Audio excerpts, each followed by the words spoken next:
Hi, so here is my spreadsheet at a glance. First of all, my name is Ben, hi, and I'm using my own team here. What I'm doing is I'm actually pulling up from the individual's team pages, so that like when you're on the standings page, you click on your team, this is what comes up. And I'll show you how to do that later, but I think that I'd rather you understand the basis of it first.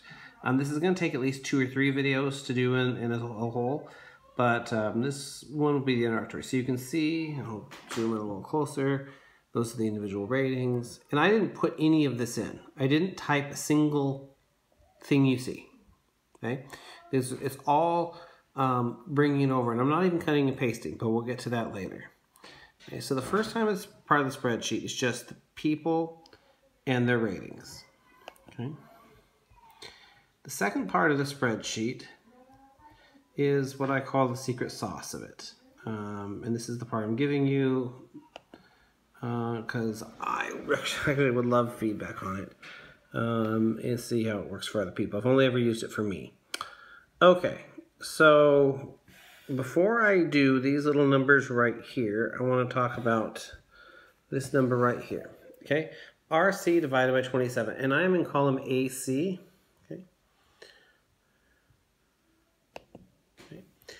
Now, if I did a hide, you could actually see who this associates with. But what these are is these are the number of runs. If you go to stats extended, you'll see the same thing. If this were the only batter, how many runs per game would this hitter average? And I happen to know this is Brutus Archer because he is alphabetically first on my team. And what it's saying is I would score an average 5.48 runs per game. Okay? And over the course of the season, that's going to be 93.775. Okay? How do I do that? If you go up into here, I'm just taking what's in AE. We'll get to the difference between AC and AE in a second, and times it by 17.1. Okay, and why is that? Well, this is runs created per 27. Okay, average guy makes 3 outs per game. So this is like he's in all 9 spots of the batting order. So to think of it that way, he's essentially, if he's the only one, if you're thinking of it where he's the only one who gets at bats, it's like he's playing 9 games at once.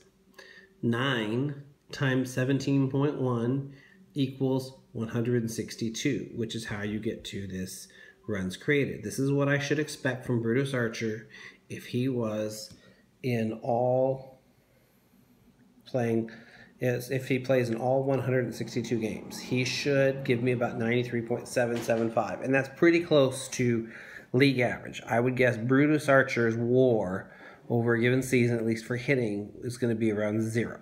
He's pretty much a league average hitter. He's above average in terms of defense, but he's a league average hitter. Okay. So how did I get this 5.4839? Well, it's that formula. Okay. Now, what is that formula? What I did was I actually went through by hand many years ago and did a hand regression. It took me a few days.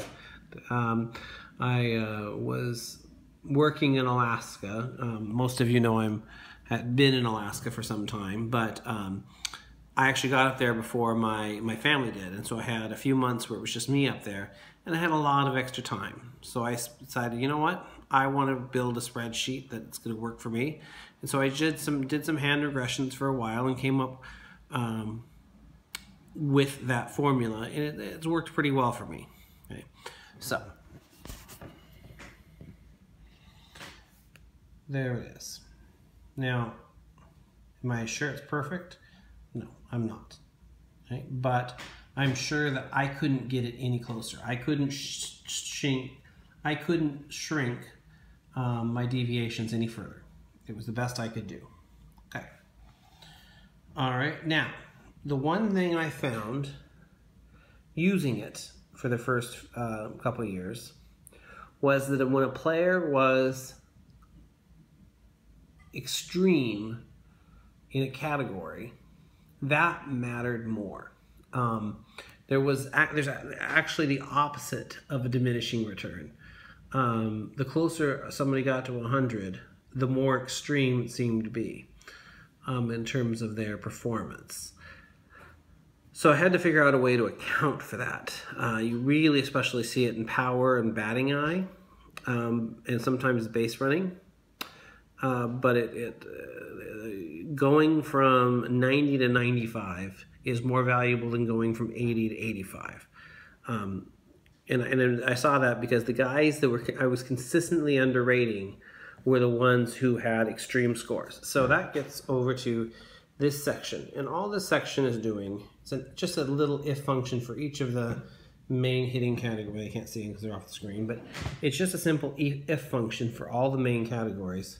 And it's just telling me whether it's 90 or above. I probably could refine it, and probably should refine it to 95 and above and giving some sort of extra for that. But, you know, I've only got so much time.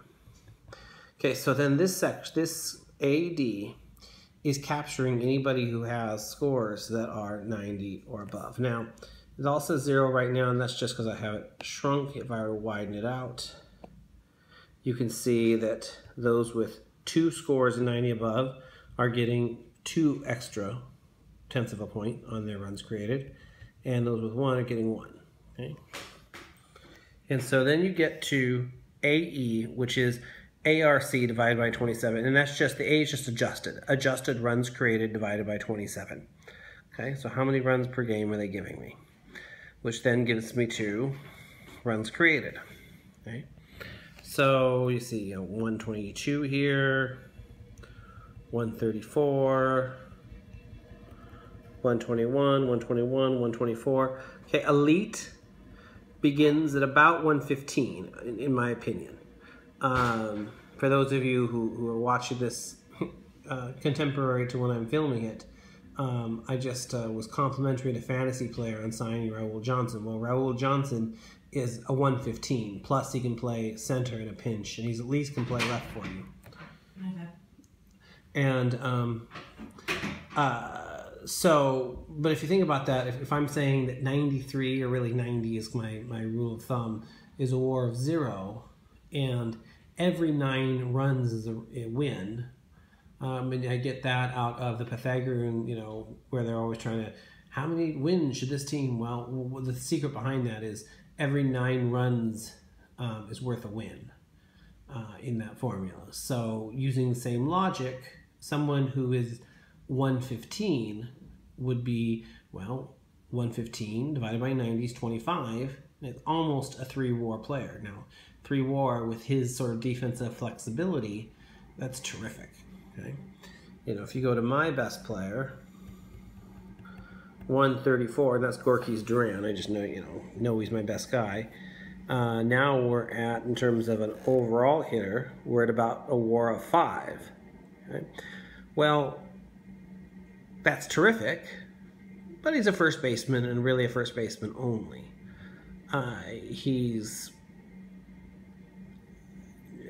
Who's more valuable, Raul Johnson with his almost 3-WAR bat, but defensive flexibility, or Gorky's Duran? Don't know. Who can only play first base. So, but really, when I'm thinking about it, I'm only thinking about it in terms of replacements anyway.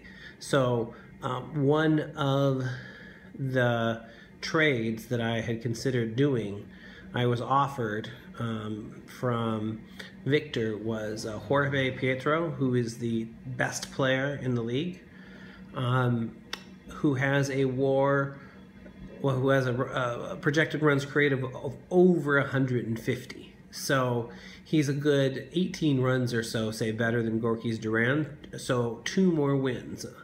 WAR of 2, but he's also 8 years older and more expensive, and is it worth it? I decided in the end no, but boy, it was tempting. But anyways, when I was thinking about that, was spending $8 million worth the 2 extra wins? Win is usually thought of as around 5 million, so it was coming up just a bit short, plus the age difference. That was my thinking there. It would have been harder to compare him going back to Raul Johnson because they just don't play the same position. I would have, if I was making that trade, I would have to think, okay, well, if he's playing left, then I make this trade. Who's going to come in and play first base, and who is he replacing in left? Okay, so anyway. Now getting to the pitching. These numbers theoretically mean nothing. They mean absolutely nothing, okay? I mathematically get them to mean something, but I needed, when I created them, and again, it's a pretty complicated formula, and again, I was doing some hand regressions on it to get that formula. Something I could work with mentally. And so anything above 3,000 is a pretty good arm. A guy who's a starter who's right around 3,000 is a very solid number 2, and on a weak team might be your number 1. Okay? So you see 34, 42, that must be someone terrific. Well, who is that? I think it's Kevin Martin, but let's find out. That is, no, that's Ubaldo Otonia, is my 22-year-old super stud. Okay? Martin's probably that 3,200 up there. Okay, so anything above 3,200 is an ace. A 34, 42, I mean that's like a top 10 score that I've seen. He's really good. And that's Valeo Cairo. He's probably the best closer in our world. Anyway. That's not the best score I've seen, but it's probably top 7 or so. There's a reason my team has won back-to-back World Series. Okay, so then I flip it using, again, some numbers that I'd worked out so that I could have a useful piece of information. And the trouble is, I needed to get from my pitching score. Oh yes, PS stands for pitching score. I needed to be able to get from that to an ERA. So I actually had to flip it through in a couple different numbers. So that first one doesn't have a heading because it's really kind of a meaningless number other than I'm using it to get to an ERA. And then this is projected ERA for everyone.